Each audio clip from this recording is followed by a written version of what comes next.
दोस्तों नमस्कार।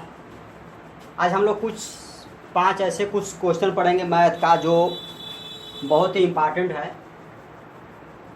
दोस्तों ये किसी भी परीक्षा में आ सकता है, रेलवे, लेखपाल, जो आने वाली आगामी परीक्षाएं हैं।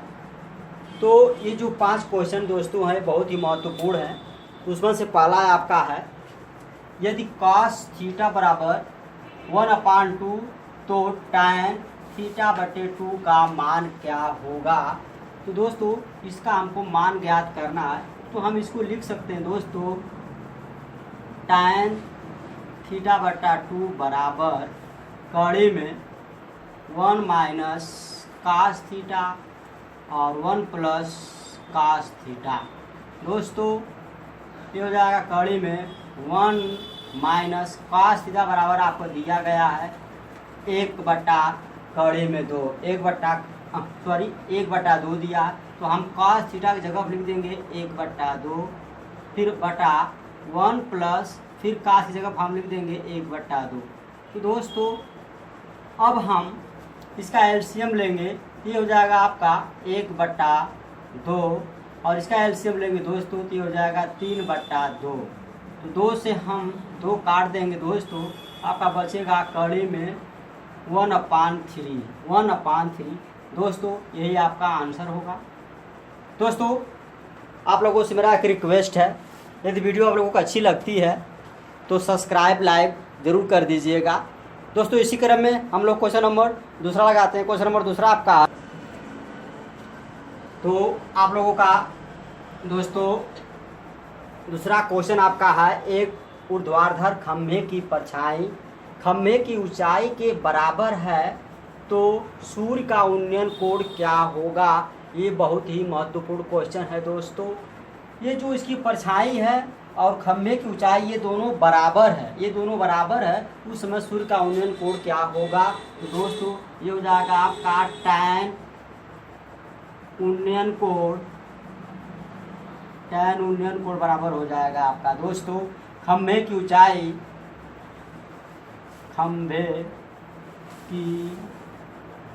की ऊंचाई बटा परछाई की ऊंचाई।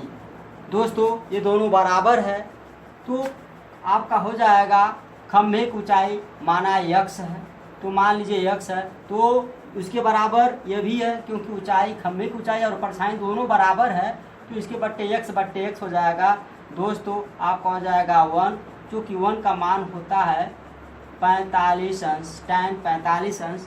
तो आपका हो जाएगा दोस्तों उन्नयन कोण आपका हो जाएगा 45 अंश। दोस्तों ये आपका आंसर होगा, क्योंकि खंभे की ऊंचाई और उसकी परछाई दोनों बराबर है, इसलिए x/x कर लीजिए, x मान लीजिए और 1 आ जाएगा और tan 45 अंश का मान 1 होता है, इसलिए हम 45 मान लिया गया है और उन्नयन कोण आपका आ जाएगा 45 अंश। दोस्तों इसी क्रम में आपका तीसरा सवाल है। दोस्तों ये बेलन से है संबंधित क्वेश्चन, यदि एक बेलन का वक्र पृष्ठ सिरों के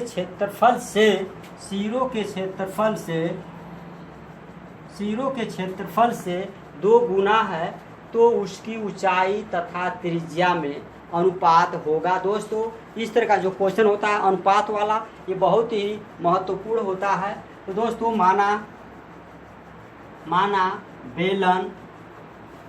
माना बेलन की ऊंचाई h तथा त्रिज्या r है।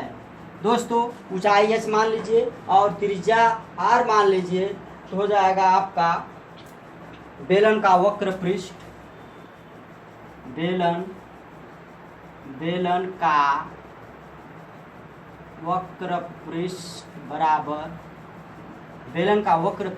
बराबर होता है दोस्तों 2πr/h।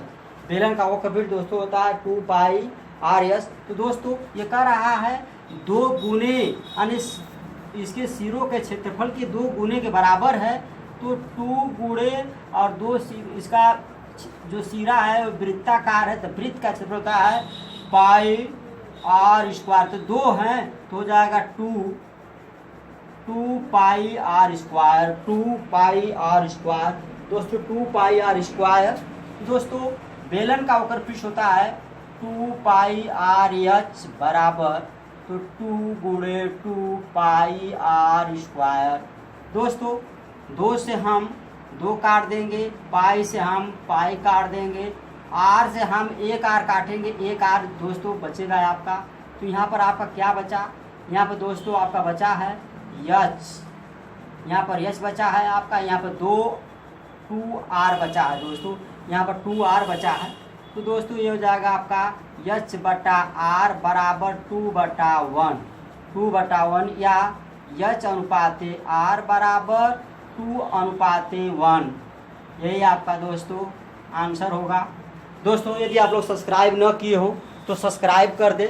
दोस्तों इसी क्रम में आपका चौथा सवाल है। दोस्तों चौथा है, एक गोले का आयतन 36 पाई घन सेंटीमीटर है, तो उसकी त्रिज्या क्या होगी। दोस्तों ये हो जाएगा आपका गोले का आयतन, गोले का आयतन चूँकि यहाँ दिया हुआ है 36 पाई, तो गोले का आयतन होता है दोस्तों 4/3 पाई आर का घन बराबर, ये हो जाएगा 36 पाई।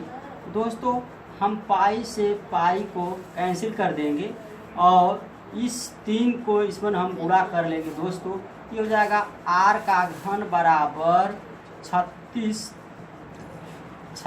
गुणे 3/4, सॉरी ये हो जाएगा आपका 30 को भाग दे देंगे दोस्तों, ये हो जाएगा आपका आर का घन बराबर 36 गुणे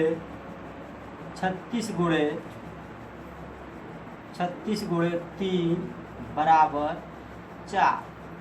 दोस्तों अब हम 4 से इस 36 को काट देंगे, 4 9 36, अब 9 का 3 में गुणा कर देंगे, तो आर का घन बराबर हो जाएगा 9 त्रिक 27।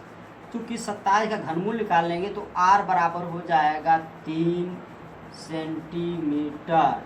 दोस्तों उसकी त्रिज्या हो जाएगी 3 सेंटीमीटर। यही आपका आंसर होगा। दोस्तों यदि आप लोग सब्सक्राइब न किए हों तो सब्सक्राइब कर दें। दोस्तों आर का घन बराबर 27, तो हम 27 का घनमूल निकाल लेंगे तो आर बराबर 3 सेंटीमीटर हो जाएगा। तो दोस्तों इसी क्रम में पांचवा देखिए लास्ट सवाल और बहुत ही इम्पॉर्टेंट है। दोस्तों ये जो क्वेश्चन आपका ये बहुत बार एग्जाम में पूछा गया है और ये पूछा जाएगा। एक गोले का व्यास d है, एक गोले का व्यास d है, तो उसका आयतन क्या होगा। हम गोले की त्रिज्या r बराबर d, व्यास d है तो इसकी त्रिज्या d/2 हो जाएगा, क्योंकि व्यास का आधा ही त्रिज्या होता है। तो गोले का आयतन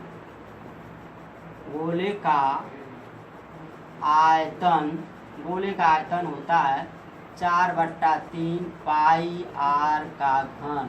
दोस्तों 4/3 पाई आर आपका है, आर बराबर आपका माना गया d/2, वहाँ यहाँ पर लिखेंगे d/2 का घन।